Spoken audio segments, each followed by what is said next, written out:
Welcome back. I know I haven't been posting a lot in April. I've been working in other projects.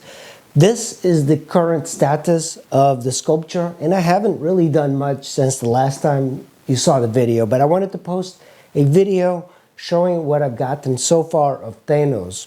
And of course, this is made after the motif of the boxer, the antique Greek motif of the boxer.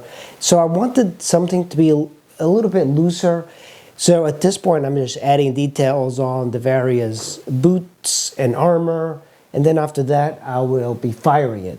I have scooped it out, and if you are interested in learning about the scooping out of water clay, watch some of my other videos on hollowing out the sculpture.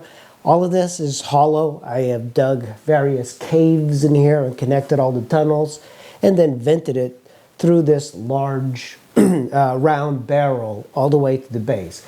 That's going to be good enough for firing, and so far none of my sculptures have really blown up ever since I've switched to this sort of clay with grog. So what you want is clay with grog that's low fire, and that's the one I am using. So that's just a quick status update of this. Stay tuned. I will be finishing this up, scanning it, and putting it up on Cold 3D.